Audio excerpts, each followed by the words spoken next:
Okay, welcome everybody to Drake's Lounge in November. And right now we're still waiting for the Western Conference final dates. There was a possibility that the dates that were the dates that were in the journal were a week later than the dates that Ken wants, because the speaker can't make it that next week. So we're trying to move it up a week. He's still trying to work with BLA for that. So be careful. Don't buy your tickets yet. We should know here in the next couple of weeks whether they're going to move the dates up. We're already approved for the week that's in the journal, but we're trying to move it back because that's see if we can get the speaker to show up then. Is it gonna be held at the convention center across the parking lot from the operations center in Socorro, or is it gonna be actually out in Magdalena at the actual VLA? It's actually in the operations center. We normally have it in the operations center room there. Yeah. And Jason, any word?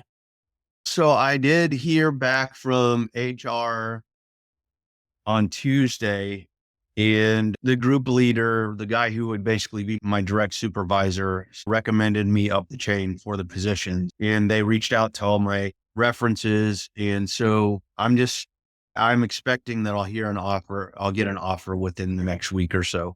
So it looks like it's a done deal. I just don't have the actual offer in hand yet. So.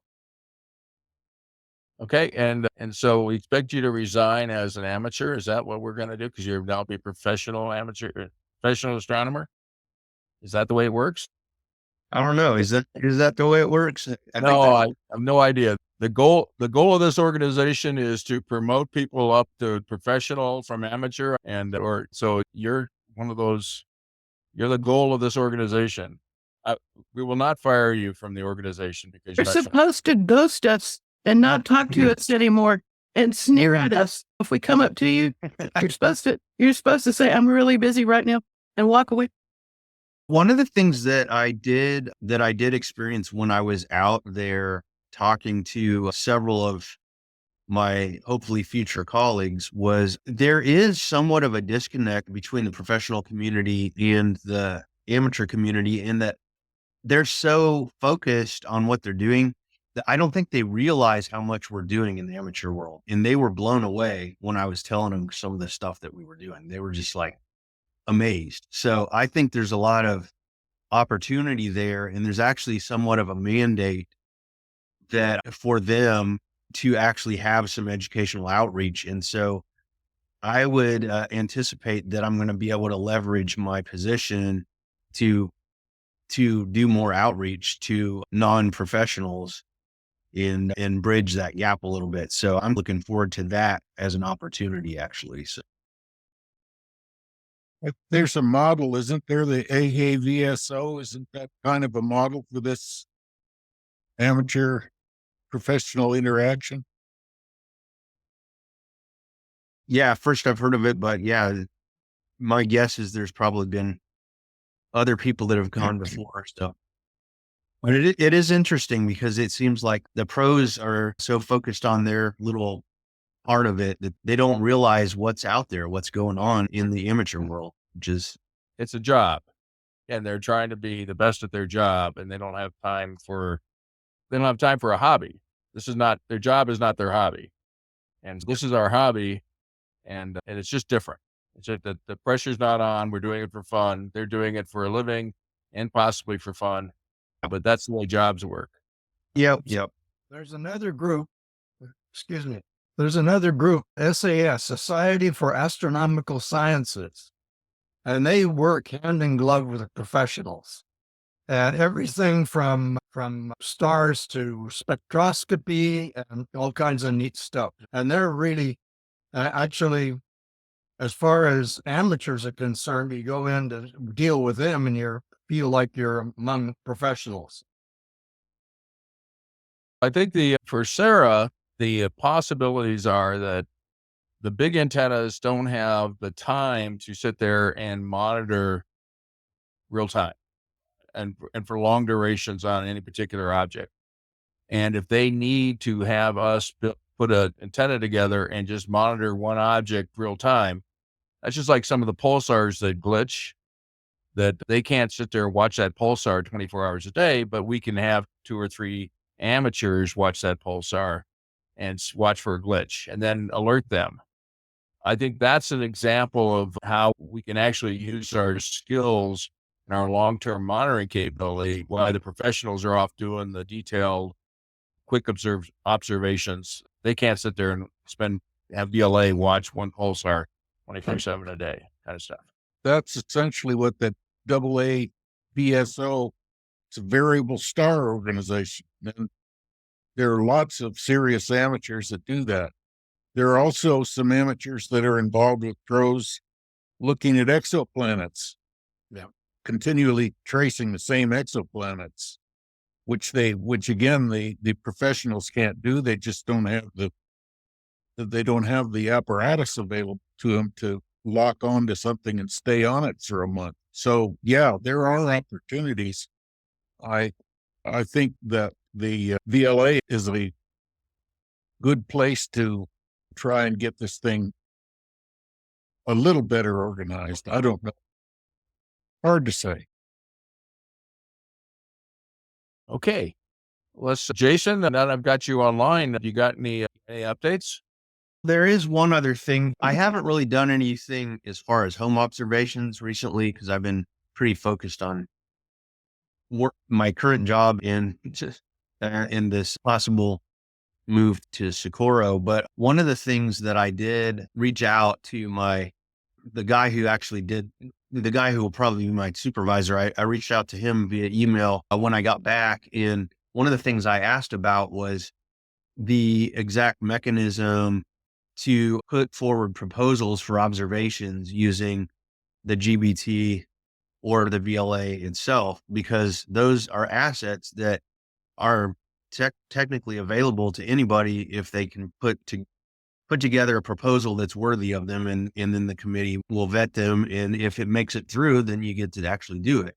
And one of the things that I was wondering is, how far down the scale have we gone doing hydrogen spectroscopy surveys of galaxies? Because it seems the farther down you go the list in the list of brightness, the numbers grow exponentially, obviously.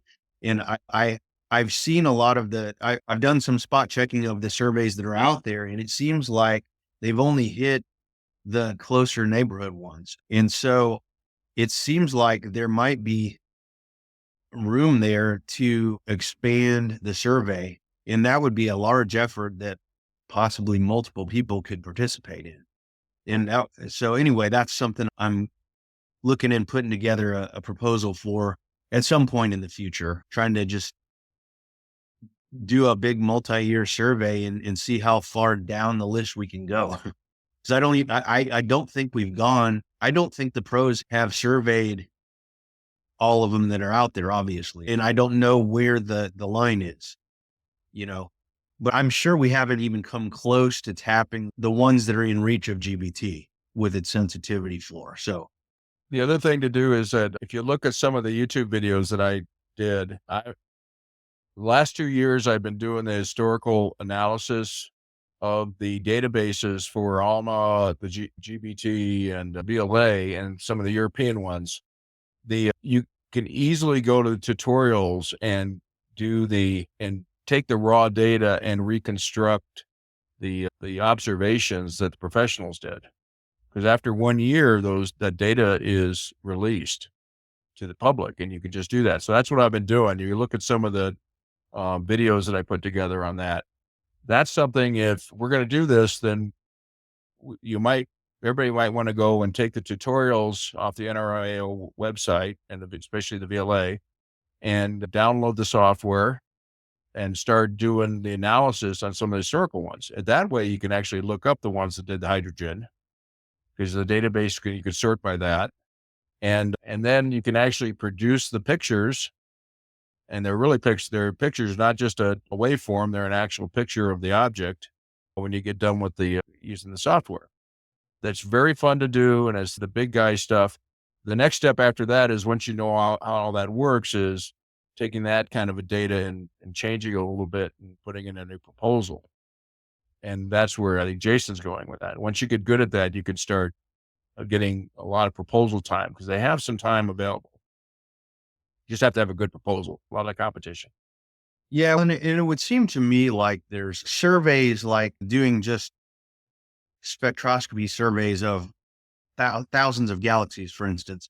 It's almost like a tedious workhorse thing that it's not like a big sexy new proposal that they're looking for something new, but it's like just basically doing this grunt work to build up a huge database of survey data that then other people can use to do all different kinds of science with. And which a lot of the surveys that I was comparing my backyard observations against were that kind of work. They were just basically high resolution surveys of these galaxies, and then just putting together the data in a format that other scientists could use. And there were multiple, like hundreds of papers that came out of that survey data, but the survey itself was just like a task. And it would seem like that kind of work would be a perfect way for those of us that are interested, but not necessarily astronomers, professional astronomers, to push things to benefit the professional community, and that we could do some of the tedious work, so to speak, that's fun, and then that could feed who knows what else, because it basically just builds database information for other people to use. Well, realize that the PhDs is publish or perish. Their job is to advance the art. So that doing generic surveys that does not have a goal that can actually change science is not their goal. Right. So they're not going to spend a lot of time on that. And that's now, and you get the PhD guys who want to be PhDs, their dissertations, those guys, they have to, and to get their dissertation approved, they have to change science somehow. They have to prove something that has not been proven. So you're right. Those guys are not oriented toward generic stuff or long-term years version observations because they just can't, unless there's some science results at the end of it that they can publish with. Okay, Jason, you're going to have fun. This is very exciting. Okay, let's see. I'm looking forward. Andrew. Oh, hello. Hi, everybody. I hope everyone's okay. The state's just listening to all your sultry tones there. Updating for myself here at the moment. I haven't anything specific to show, but just to say that Ted and I have been attempting to do two things with my data since the last time we met, both of which are still jobs in progress. For some reason, I'm not quite entirely sure. I'm having a little bit of difficulty with. So the first one is that we looked together at the data. We were looking at ways of actually removing extraneous signal, particularly interference signals, from what is now a mountain of data over a year, a rather vast amount of it, finding sort of practical ways to analyze it again and get that. And so I'm trying to process at the moment. I ran into difficulties in my first attempts to do that. So I'm trying again now. But hopefully I'll get a nice little technique that'll work quite well. And then I'll get a more cleaner data set at that point. The second thing that we're trying to do is implement some processes for using Alex's techniques that he has put together to try and get some 3D imaging of the Milky Way. I had some initial attempts at that, but running into problems there of just too much data when it comes to the Rinnan 3D, trying to actually put it together as a plot. So we're looking at ways that we can perhaps, again, from a very large data set, try and narrow it down so that we can get some good plots with a more select group of data.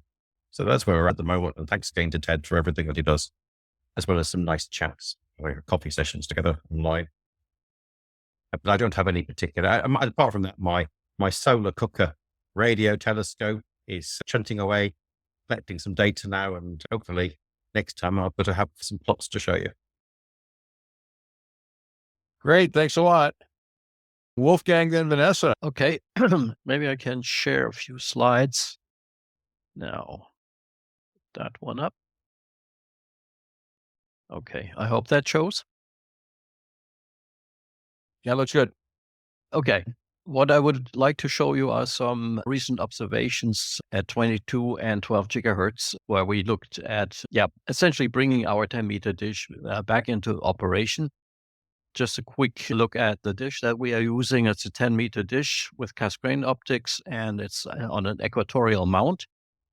And we have equipped it now again with a receiver, which is essentially a modified K and KU band LNC. So it's a converter that has two outputs. One output is Ka band and can be switched between two polarizations. And then there's a second output, which can be switched between Ka, Ku high band, and Ku low band. And the modification that was done on it was, first of all, the Ku band local oscillator in the device is a PLL. So we replaced a clock crystal by an external 25 megahertz reference clock. So we have a precise and stable frequency. It was a bit more tricky on the Ka band because that's the local oscillator there it's not a PLL, it's some kind of resonator. So that had been essentially not really taken out, but we created a separate LO that's in this little box. That's essentially is again, reference to our 25 megahertz, and it creates the LO signal for the Ka band. We have also for that a exact and stable frequency. The whole thing is controlled by a little device that we built. Essentially, it's an LNC switch, and we generate the dissect signals with an Arduino. This is just to control the different frequency settings and the polarization. We can switch that. That's the equipment that we have been using. And I want to show some examples, which is a little bit of a reiteration of some experiments that we did earlier a couple of years back, but we are recreating that and then want to proceed from there. This one is a observation of a methanol maser in that's essentially a star-forming region or molecular cloud. This is 5 minutes integration time with a resolution of about 3 kilohertz. And we know that from previous observation that is always looking the same. We did that a couple of years back, and the spectrum is exactly like what it looked a couple of years back. So this is an example of the methanol, 12 gigahertz emission. In the same region, there is also a water maser, which is shown here. Water is at 22 gigahertz. And also this is a 5 minute integration time, same resolution.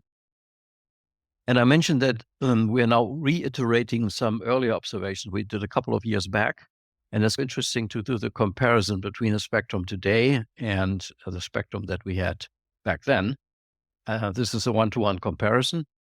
So the black is what we have now, and the red line is what we had back in January of 2019, so a few years back. And you can see that the spectrum has significantly changed. That's not unexpected because water masers are highly variable. That's known, and they can very quickly and be, a very active environment. Then moving on to another star-forming region, W49. Again, the water maser there. There's a 10 minutes integration time. And you can see it's a very complex spectrum that you see from this maser. And this is due to the fact that it's actually not one maser. It's a star-forming region. And within this star-forming region, there are many water masers at different locations with different velocities. And we can distinguish that even though our beam width is just 0.15 degrees. It's a very narrow beam at that frequency and on the 10-meter dish, but still we can distinguish locally between different masers. So we get a very complex spectrum. And to identify which maser is where, you need to go to interferometry, to the VLA. Obviously, those experiments have been done. We have to be satisfied with having the full spectrum from the complete region. But again, looking back in time, that's what we had before. I have a slightly different scale here because it didn't extend as far out. back in 2019. As you can see, it's a dramatically different spectrum. So it has changed quite a bit. Again, that's not a surprise. And then finally, the next thing we looked at is a supernova remnant. Again, the water maser, 5 minutes integration time. And you have the same situation here. It's a very complex spectrum. And again, extremely variable. So this is the comparison to what we had before. Again, a little bit different scale on the velocity axis. So you can see typically the intensity has changed here. It's gone up, whereas it has gone down here. And there's a lot of structural change. So that's what we did as our first, let's call it the reiteration of a proof of concept. So we are seeing the spectrum from these very bright masers, and the intention now is to go into a longer term observation where we look at a few of these brighter sources and monitor how they behave in time, how they gradually increase. It should be a matter of only weeks to see changes. And we're going to start that project. And besides that, we also want to look at less bright sources, see how far can we down in the intensity, what can we observe, and where are we getting to the limit of our instrument. So that's a quick introduction of what we are doing now at the very high frequency. Okay. Any questions for Wolfgang? Wolfgang, on your third picture, you had two little silver cylinders on the coax in and out, it looked like, or outs. Were those little filters? Let me go back to that slide. Oh, why can't I move that? Hold on a second. You were showing us the modification and how you put in a clock. Yeah, I know, which just go back there. For some reason, one more try. I have to do it probably somehow different. Close that one. Share that again. I guess this is what you're referring to, right? Exactly. Okay. These are just line amplifiers. So these are coaxial line amplifiers. The basic technology is satellite TV technology. And these are satellite TV line amplifiers. They're getting the power from the coax they're connected to? Correct. Yes. Everything is biased through the coax. Also, the LNC itself is powered through the coax, with the exception of this extra built local oscillator that has a different power, not shown here. But other than that, everything is powered through the coax cable, which is the standard how it's done in the cable in the satellite TV industry.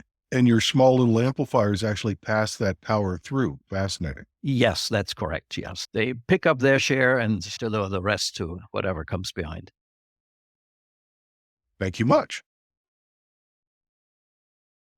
Any other questions? Okay, thanks, Wolfgang.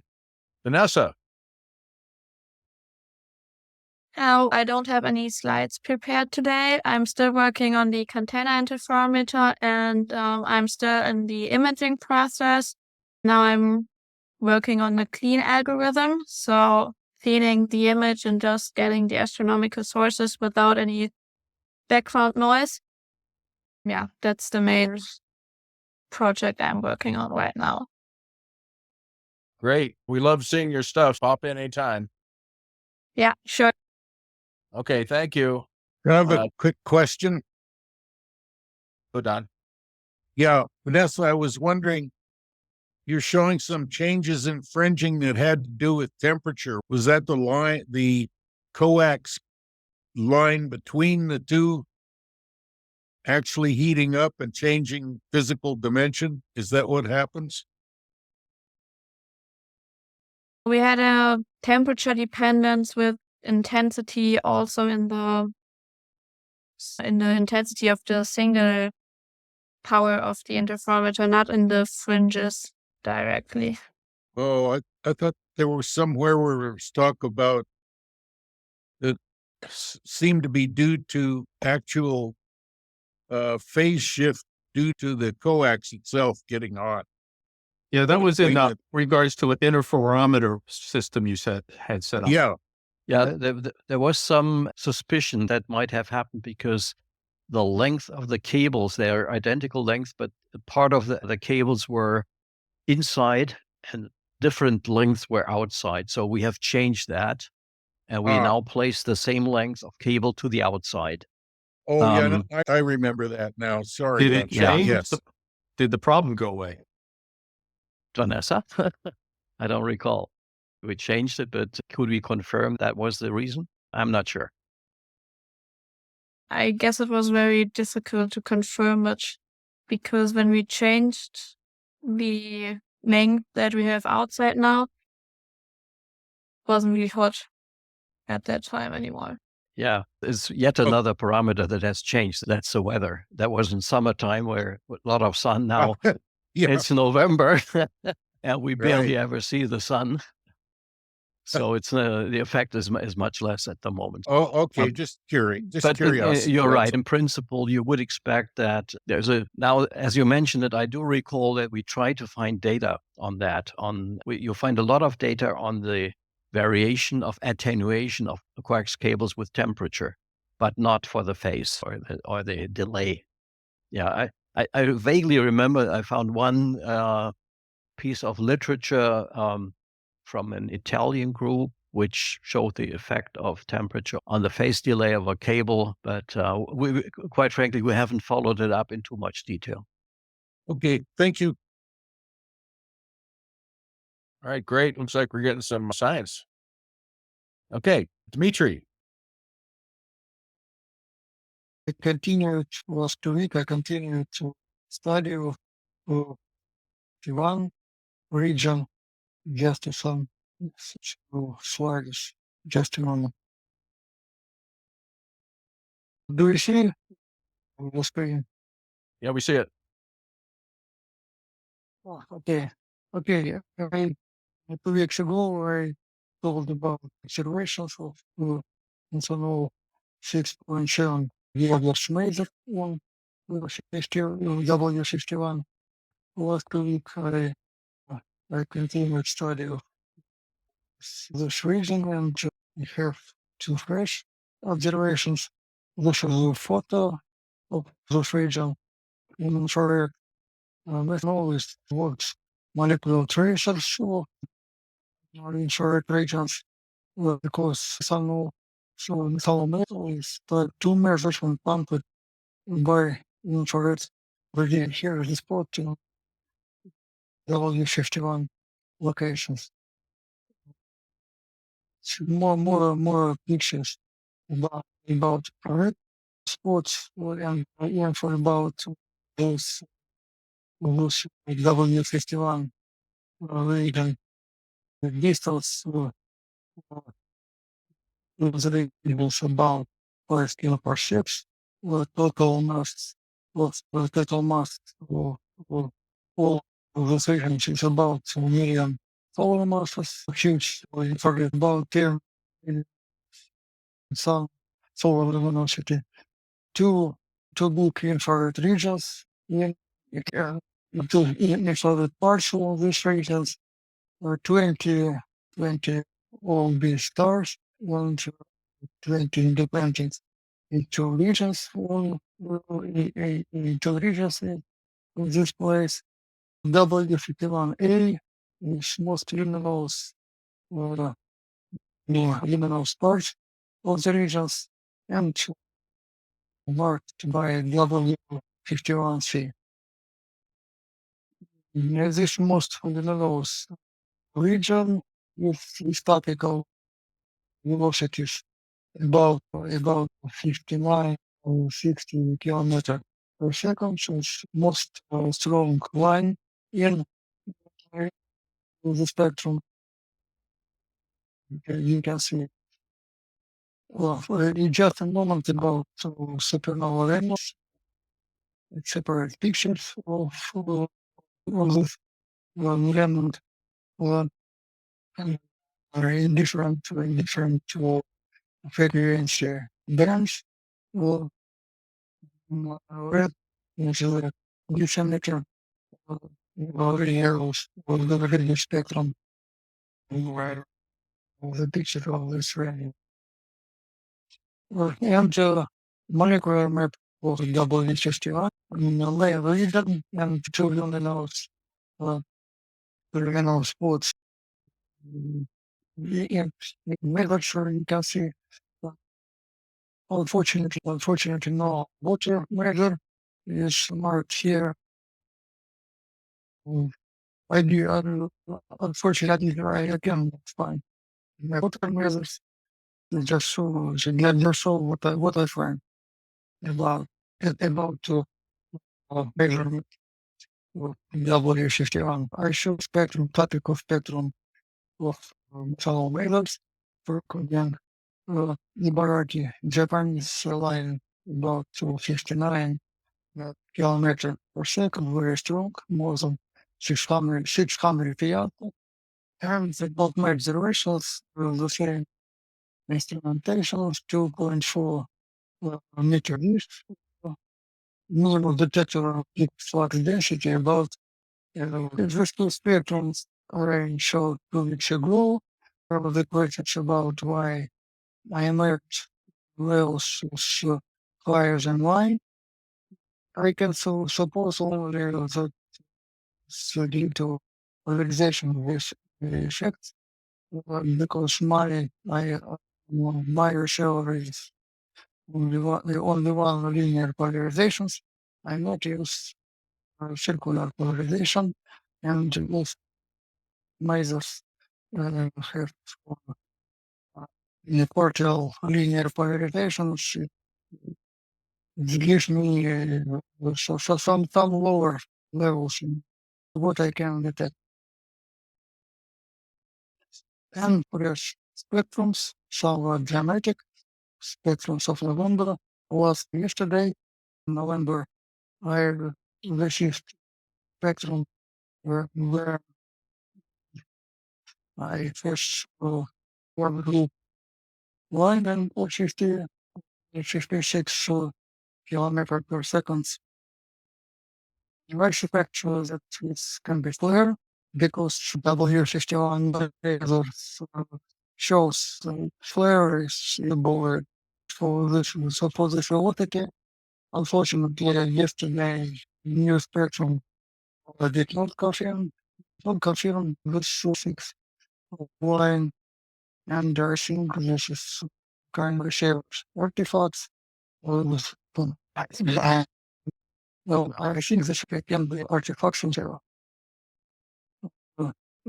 Certain acknowledgements to regulate for what about water wireless flares in W51 and to check out for help boxes and help with his dish. With some questions I will be glad to ask. I will glad to answer them.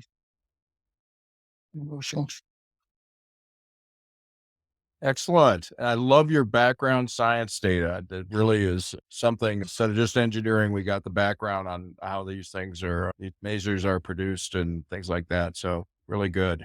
And I'm glad that we're actually helping because we got hooked you up with Edward Mall and you got more science from him too. Thanks, Dmitri. Anybody got any questions?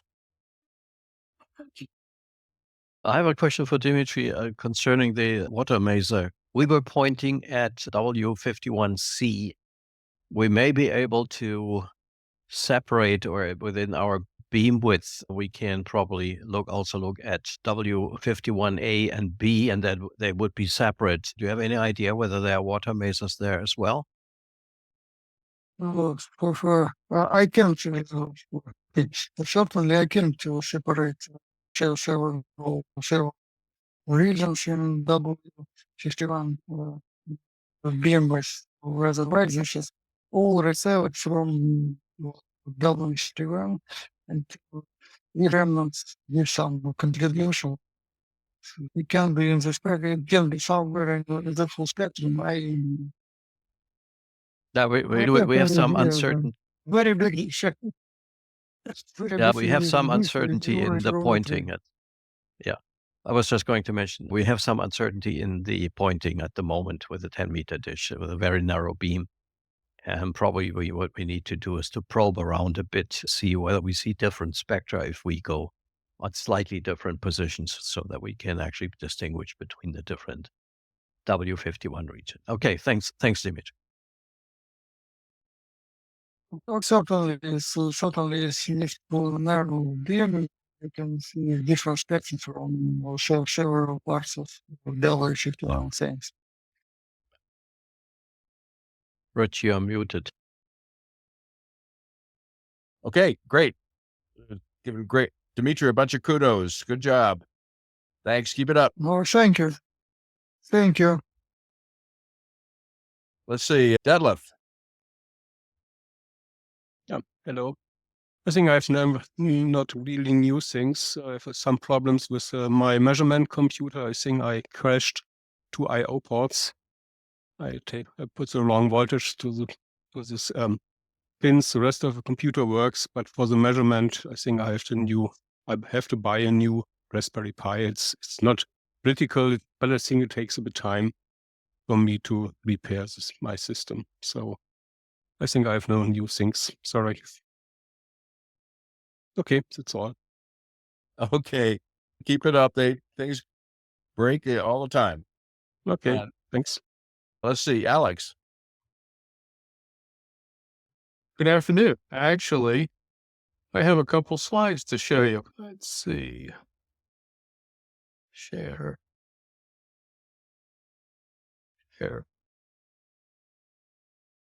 Maybe. Let me see it. Okay. Over the past couple weeks, I have been trying to learn a little bit of Java, enough to see if I could work with some of Jameson's code. I have several decades of experience with MATLAB, but I've never seen Java before. Anyhow, I've been working with that for the past couple weeks and had a little success. The basis for this was Jerry Taylor posted some data. He has a problem in that he's trying to take data in the middle of the city. I'm really not sure his setup, but he showed a data set where the high frequencies drifted dramatically. Even the single point correction, there was a lot of change at the high frequency. I know Wolfgang sent me data a year or so ago, and he uses 2-point normalization. And so I thought I'd see if I could implement that to use an MX plus B scaling correction for the data. And so that's what I have been working on. In the past, the single point has worked pretty well. Pick a point over here, pretty close to the lower frequency end, normalize it to 0 dB for cold sky, and the rest of the plot had been reasonable. Last spring, I took some data at minus 16 degrees, which is an elevation about 45 degrees here in Florida. And so the dish was probably picking up data. It was overlapped with the next door neighbor, a large area of azaleas. And also this was during the time when I was trying to temperature compensate the remote SDR. The SDR is located on the tripod. So there was lots of stuff going on. The SDR was heating up. And so I got lots of offset. This is a 24-hour set of data. The normal single point correction looked pretty well, but you can see there was a lot of variation in the actual spectral change. It wasn't flat.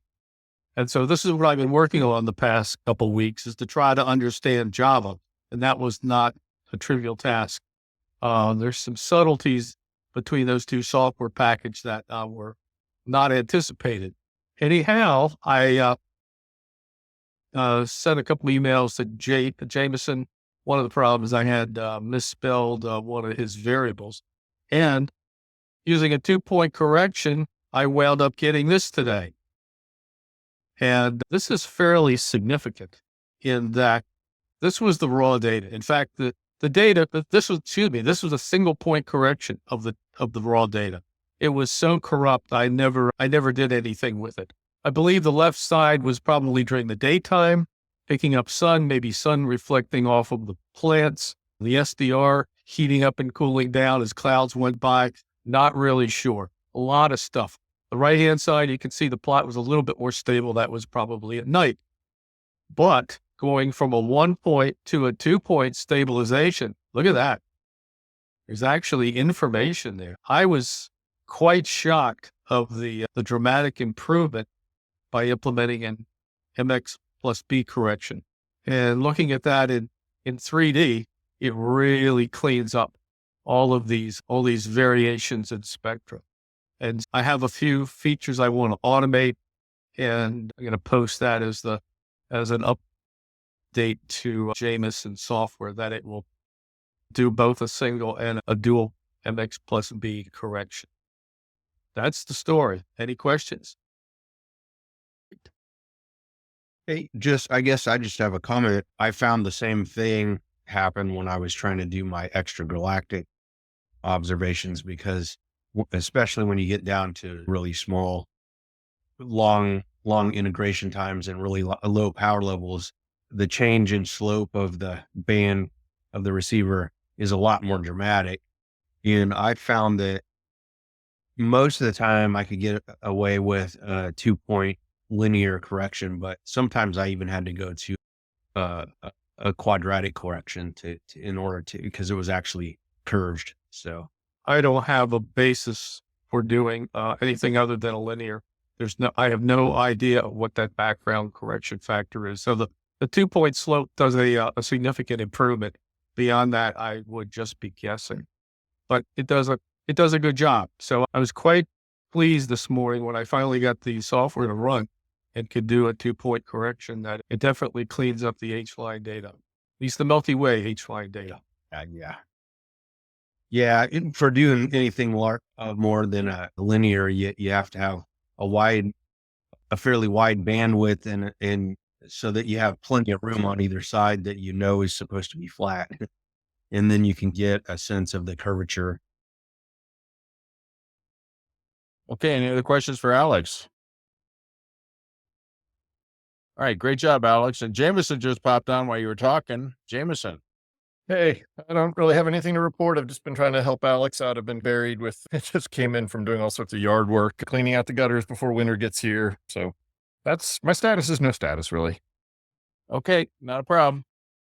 Let's see. Let me show Jameson just a couple quick slides. I'm just going to run through it, if I may, because he hasn't seen these. I just did this morning. Sure. Let's see. So are we back on sharing? Yep. Okay. So Jameson, this is the data set that I was working with. I don't think I ever showed you the raw data, but this was a set, was taken outside. The elevation was only 45 degrees. There was lots of plants around. The SDR was heating up. Lots of issues with the data. In fact, I never did anything with the data because even the single point correction didn't really handle this shift, that this was a data set that really needed to be a MXB correction. And as I told you this morning, I had some success, and this is what I've got with the new 2-point processing, and it actually works. And you look at this in 3D, this was using a single point correction. This is pretty bad. It just has lots of variations. Using a 2-point correction, look at that. So it's working. I was shocked when I saw this, when I plotted these this morning. So That's awesome. We'll sync up offline and see how to roll all this in to make it easy for folks to use. yeah, I want to automate automate it that it works with the 256, 512, and 1024 block sizes. And we'll put this in a release. That's the story. All right. Thanks. Great. Thanks, Alex. Ted. I've been busy with optical stuff, so no radio astronomy advancements yet. I've been playing with the Global Meteor Network and trying to get up a couple of cameras to study that here in Colorado. That's the news. Thanks. Okay. And that's a segue into Bob Strickland and his Global Meteor Network. The very second. Yep. Cameras are working just fine. I believe people can go to Global Meteor Network or do a search for that, and you'll see information about it if you're interested. And other than that, I really don't have a lot to report today, just listening and enjoying the discussion. Okay, thanks, Bob. Let's see, Dennis. Which one?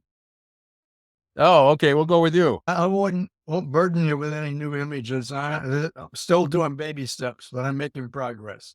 I really appreciate listening to everybody's information, and it's very challenging and uplifting. So keep it up, guys and gals. Thanks. Thanks, Dennis. Dennis Farr, our illustrious past president. Nothing special, nothing at all, actually. I'm trying to keep my fingers in the pie and just enjoying watching the continuation of Sarah, which I have a great love of, and hopefully it'll be on my resume or my whatever list of things I enjoyed most in my life while I did it. Thank you. Thanks, Dennis. Don Latham. Nothing really new. I just got a boat anchor HP spectrum analyzer, and I think I may or may not have gotten a tub full of concrete. We'll see. Okay. Helen. Hi. My computer more or less had a nervous breakdown, so I'm going to have to replace it sooner than later, but we're probably looking more towards the beginning of the year, around the 1st. I really have nothing. And outside, we've been having terrible windstorms here, so really not bringing anything outside. But other than that, just studying and plowing along. Thanks, Helen. Wendy. Okay, let's go to Bob Alexka. Sorry. Yeah, I also have nothing really to report. Colin? You have nothing? Okay. Thanks. Wendy, back to you. I couldn't get the sound to come on when it clicked on. I've just been not much going on here, except I've just been beset with stupid computer problems. It sounds like everybody is in the same boat, but that's nothing to report, really. Just, I always like to take a break from regular life and enjoy you all. And that's all. Okay, thanks. And I'd like to think that this is regular life, but okay. Les. 2 more scope in the boxes out the virtual door. One the committee approved as a grant, and one real live new customer. Somebody said something about a tub of concrete. Could you be more specific as to what piece of H looks like a tub of concrete? I can't resist test equipment. I'm sorry. It's from the boat anchor era, okay, where the power supplies are about the size of a small house. It's not really. It goes to 26 gigahertz, which is what I really wanted to get to, but I haven't been able to check it yet. I've got a doubler coming to be able to check it with the frequency sources that I have. So if it works, it's great. If it doesn't work, you fill it with concrete and bury it in the garden. It's about all it's good for. Because what happens with those things, I'll tell you, is that they will not tolerate any DC on the input, 0.2 volts. And it blows out the first mixer, and you cannot buy a first mixer for a boat anchor HP. And so if the first mixer is blown, you then have to go to an external mixer. You might as well build up a chain and use an SDR, unless you really have to have calibrated amplitudes. Otherwise, if you want to just check frequencies, just use an SDR and buy some couple of mixers from somewhere like eBay or whatever it is, and build up something. What was the model number? Oh, 30 something, 64E, something like that. It goes to 26 gigahertz, 9 megahertz to 26 gigahertz. I can't remember the exact number on it at the time. The manuals are available, and all I know is that the input at the highest frequencies, the input is pretty tender. I've got a DC block that'll work with it, and I'm going to start out with that firmly in place and see if I can get the signals in where I need them. As far as amplitude versus frequency calibration, I haven't got anything to calibrate it with. Basically, it's a frequency sensitive kind of thing. If you come up with a model number, then I can see what I've got hidden in the scrap file. Oh, okay. I'll check it out. Then maybe next month we'll just dig it out, or I can dig it out while we go on here. I'll put it in the chat if I find it, Les. Okay, and I see you as AJ7LL. Is that correct? Yep. All right, I'll use that route if nothing else works. Okay. Thank you. Okay, thanks, Les. And Les has been doing an outstanding job getting our scope in the boxes out. And he's also been tracking the ones we sent to the Smithsonian, etc. And by the way, they are using our scope in the box and our IBT that we sent them and teaching people about them. Okay, I got an AC here. Who's that? Yeah, hi. I'm just a listening in. I've recently found your group and have had a somewhat interest in radio astronomy for a while, and saw mainly directed through the solar cooker type telescope that Andrew has spoken about. So I've bought one and trying to implement it. It's still in the box, but hopefully we'll get it up and running at some time in the near future. Great. Is that AC your name, or where are you located? Those are my initials. I'm in San Diego, California. Okay. Let's call you AC, or? Yeah, for short. That's what people usually Okay. nickname me. All right. Thanks, AC. The first name is Adrian. You can Okay. call me either Adrian or AC. That's what we usually call me. Interesting. Like I said, just recently found the group, and looking forward to listening in and seeing what everybody else is doing. Very interesting stuff. I'm fascinated. Thank you. Okay. So Thanks. it's Richard's Andrew here. Perversely incredible that anybody should come into the group via me. So that's marvelous news. But if AC's keen to get in contact with me outside the group, then if I can be of any help to him at all, then more than happy to do so. Go direct to my website, which is astronomy.me.uk, and there's a contact me page on there. Great. Thanks a lot. Appreciate the tips. Great. Thanks, Andrew, for volunteering to do that kind of stuff. Monroe. Hey, sorry I've been away for a while, frying other fish, not necessarily better fish, just other fish. I recall the struggles between the amateur optical astronomers and the search for microplanets, because they came to realize that there's far more amateurs out there, despite the shortcomings of their instruments, than there are professionals. And like you pointed out, if you want continuous monitoring of something, there's no better community to do it than the amateur community. I think what's missing at this point is, and I did actually drop down a CASA node on a Raspberry Pi 4, obviously runs slow as snail, but got it to do things. And I think the issue is there's no good data mapping for a pipeline from the amateur community to something that NRAO would want to process with CASA.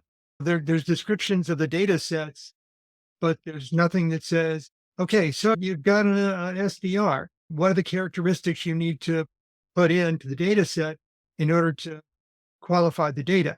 And until the data becomes qualified, I think the professional community will shy away from using our data. I know there's a handful of observatories out there that are at professional scale, but I would say the vast majority of them are amateurs just trying to figure out how they fit in.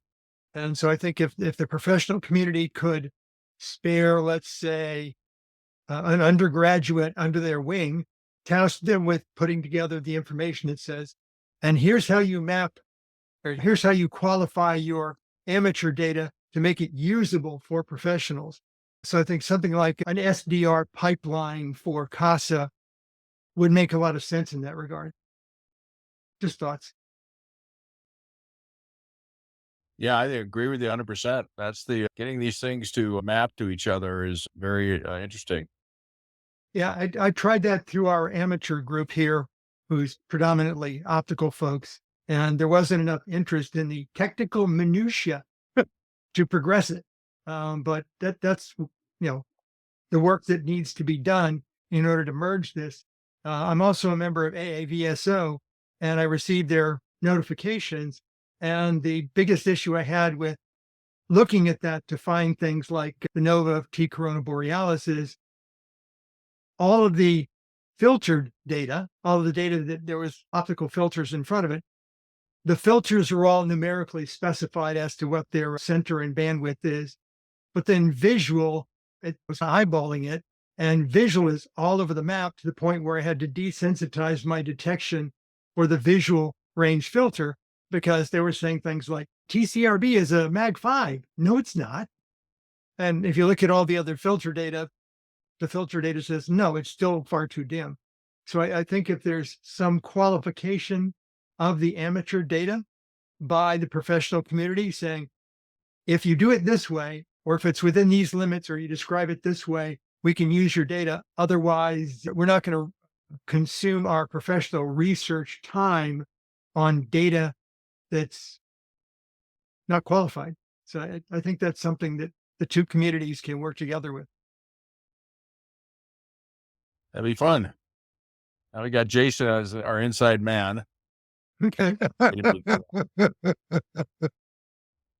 It's funny, in my current career, the last few years, my focus has, funny enough, has been metrology for calibration of test equipment. So I wasn't going to get into calibration, but that's another issue, is not only speccing the instrument you're using for recording the data, but also is the instrument calibrated? Yeah. Yeah. The thing is that the pros, so-called pros, whatever, are using an instrument that probably has a bunch of acolytes to keep it going that are paid to do that. And they depend on the professionalism of the people that are doing all the maintenance work, all the calibrations, all the day-to-day drudgery of putting grease in the axles.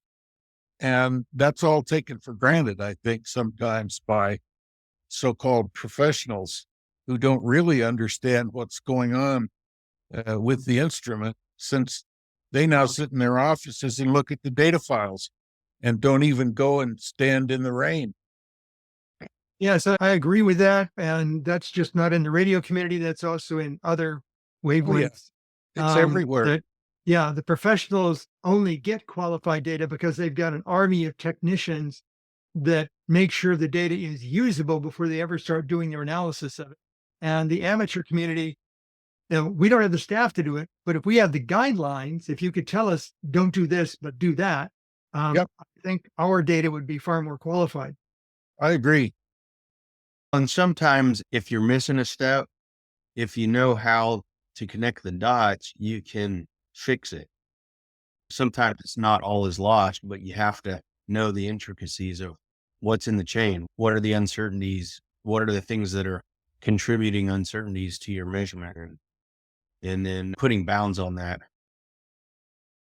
Yeah, I think that, like I said, if there was a CASA pipeline for amateurs, you could have some Python scripting in there that would pre-qualify the data and say, oh, you didn't submit it with this parameter, therefore I can't find your data set acceptable. Or you submitted it and I see that this particular parameter is way outside the range of acceptability, and therefore I can't accept your data set. And that's learning a new programming language by getting errors from the compiler. If you have that feedback in the input process, you can start to make better and better data coming into the system. It's a little more than that. My career was in data analysis, data processing, and all the equipment that I had and the software had to be certified. And that's what you would really have to do. If anyone was going to look at this in some type of a fashion beyond amateur, you would have to perhaps have acquired data from 2 reference points and as a certification of the system. Otherwise, yeah, it's just interesting stuff, but it would have to be certified by making measurements of known areas, and that would certify your system. Other than that, it's just interesting. Yeah, I saw the same feedback from the optical astronomy community when looking for minor planets, and that what are the amateurs, what's their experience with doing good observational data recording? And yeah, the instrumentation is not to the same grade as a large scale radio observatory. But the fact that it caught data, if the data is qualified and calibrated, that's data that they do not have otherwise. Maybe if the qualification was there, the calibration was there, and the data was within range, that you could start to say, yeah, it's not the best data, but it's data that we don't have otherwise, which is how all the minor planet observing took a giant bump up in all the things they're finding, because they schooled the amateur community into producing better quality data that was usable by the professionals. But yeah, we'll see how it goes. But one Okay, of the things thanks. sorry. Go One of ahead. the things I've been always recommending is to use data formats that are used in the professional environment. And there's a certain tendency in the amateur that everybody is trying to invent his own data formats, and they're just not interchangeable. We do a lot of exchange with data with other institutions. It's only possible because we have a common ground of how do we represent spectral data, how do you represent pulsar data, and so on. And it does require a bit of a learning curve, understanding the data and using the tools that work with them. But I think it's worthwhile, not only if you want to exchange data with a professional community, but also between amateurs. It's always cumbersome if you have a certain data format which somebody has created for his own purpose, which is fitting his purpose. But if you give it to somebody else, he can work with that easily without doing a lot of conversion. Yeah, I've been advocating that for quite a while, but I can only repeat that. Try to use standard data formats that are common. Yeah, I agree. The cost of effort does have a definition of its data formats, its data sets. And that's how VLA and Alma and those guys participate, is they produce data sets that are compatible. So you can do analysis, you can do interferometry across observatories. And I agree that there needs to be standardization of the data, but the standardization probably shouldn't be coming from the amateur community. It should be created as a lofty goal to be attained by the amateurs, but defined by the professionals. Yeah, If you're definitely. using that data. Yeah, definitely. You should use data formats that are used by the professional community. Mhm.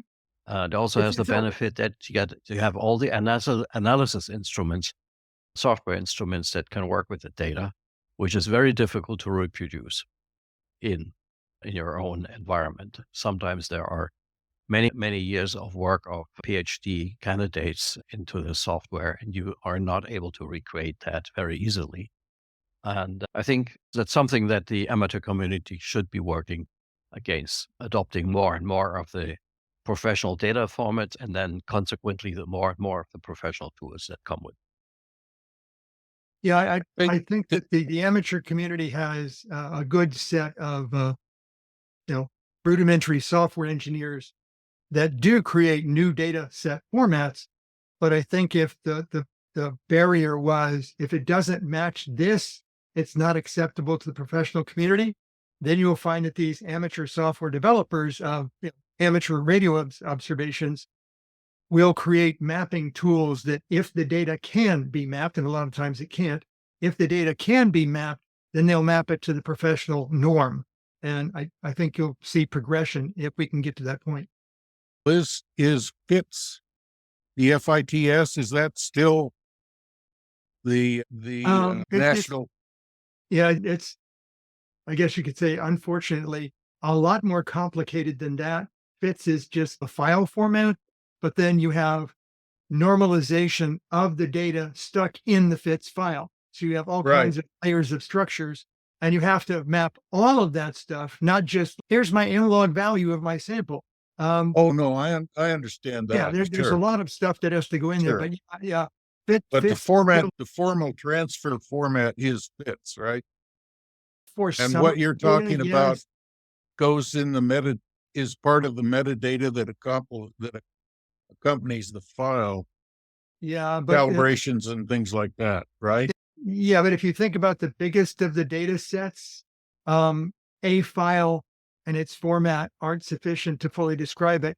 So you're literally creating an object database, and the object database has its own schema, and that's how you put the data in. There's just far too much data to stick a single observing session into a file.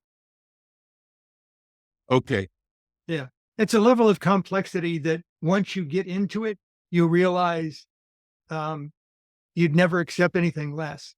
But in the amateur community, you can see various levels of sophistication, calibration, certification, but you have to get up to the goal of storing the data set in a format that's acceptable. So again, if I'm a real pro, there's somebody that's hired to do that for me. Yes, but those people have to align themselves and their efforts with what CASA expects as its standardized input before they can start using the data for various scientific research efforts. And Got it. so even the technicals, let's say you're fresh out of university, you got a recent PhD. That doesn't mean you have experience with all that's necessary to shape the data to make it usable. That just means you have a vocabulary set and some training, but you still have to get your own experience with the data set. And that's the gap that we're missing at this point, is the amateur to professional data. Okay, got it. Thank you. Okay, I'll stop occupying. Thanks, Monroe. And this is where I was talking about with the data reduction for the big antennas. CASA is the software that they use to do the data reduction, and all the other antennas have standard formats that can be downloaded into that. But even among the big antennas, they process different things. They have different formats that CASA can handle, multiple different formats or different data inputs. If anybody's interested in doing some data reduction on those, and you'll see exactly what Monroe's talking about in terms of the significant amount of calibration and that you have to take into the data in order to set it up. Just, let me know and I'll hook you up to it. Okay, let's go to Bruce. Hello, am I in here? Yeah, it looks like I'm in here. Just a couple of comments. First, Les was talking about the old spectrum analyzers, and I have a old 141T series analyzer. I'm sure he knows what it is. That has a 1.2 gigahertz plug-in. I use the thing extensively. And one of my real concerns on that is when that storage CRT dies, because eventually it's going to die, and have no idea where you get another one of those. I don't know, maybe Les has one laying in his closet somewhere. So if it dies, Les, can I call on you for parts? I gave away all my 181s about 4 or 5 years ago at a ham fair. Sorry. Okay, sounds like no parts floating around for that. I haven't actually been doing a whole lot here lately, but one of the things I'd like to point out on the calibration is that knowing the effective aperture or collecting area of your antenna, I think it tends to be a big problem with amateur antennas, knowing exactly what that collecting area is. Maybe Wolfgang can give some comments on how to establish what that is, but I think that's one of the harder things to establish. Yeah. Wolfgang, you there? Yeah, I'm there. Sorry, I was distracted for a few minutes. So if you can repeat your question, I'm sorry about that. Okay, yeah, I was commenting on one of the areas that would be hardest for an amateur to really qualify is what's the real effective area or aperture of your antenna? How big of a collected area is it? Because when you go to Jansky's, it's per meter squared. How many meters squared is my antenna? And antennas, it seems like other than a horn antenna that's fairly long, it's pretty hard to establish what the collecting area is. And I wonder if you have any comments on how to approach that. Yeah. Actually, that's not so difficult. What you need to do is to have a source of a known flux density, which is sufficiently bright for your antenna. Could be not CAS A, because that's too variable. Cygnus A is one possibility. Or you could even use the sun at certain times if you pay attention, because it's variable in it, but you can look up what the current flux density is. And then the other piece is that you need a uniform illumination of your dish with a known temperature. So it could be an absorber, could be also a hydrogen region. And from those two measurements, you can actually determine what your aperture efficiency is, what your so-called forward gain is, which is expressed in Kelvin. I have, in the Sarah Journal in the past, I have described some of our smaller instruments, like the 3-meter dish, and I believe also on the 2.3-meter dish, that we have described this process. What are the measurements that can be done? And how do you calculate those main parameters from that? So it's possible. It's actually not that difficult. Okay. And thanks, Bruce. And also in the radio astronomy formulas, YouTube's go a lot of calculations to show how to get some of this data, including your T-sys or your antenna. Okay, Tom Jacobs, our illustrious treasurer. Good evening or afternoon or whatever is appropriate here. It's never really sure what to say. I really have nothing to report astronomical. I have been working on software that continues to go on, and it is becoming a slow process, but I'll get there eventually. And also the slow process of processing renewals. So there's been quite a bit of renewals from the last letter that was sent out by MailChimp, and that's a good thing. And I'm working my way through it. And that's all. I'll turn it back to you. Thanks. And just let you know, Dennis Farr has volunteered to be the head of the new membership committee. And he's going to try the care and feeding of the membership, and to try to track the membership, to take some of the load off Tom and I for tracking that. So if anybody else would like to get involved in the membership committee, see Dennis Farr. And once we get all the membership roles figured out, the goal is to keep everybody happy by contacting people and figuring out what they need and how the society can help them, and et cetera. And so a little more active than just having even the YouTube videos, a little more outreach. Okay. And let's see, Preston. Okay. I don't have anything to report. Enjoying listening to everybody. Okay, great. And I have one more announcement. I got my ARRL. Oh boy, I can't say it. The ARRL handbook. And it doesn't show up with the thing here. But we spent some time with the editor, and we got a couple paragraphs for Sarah in there for radio astronomy receivers. So that was a very successful first start. And we had a lot more data in the ARRL antenna book.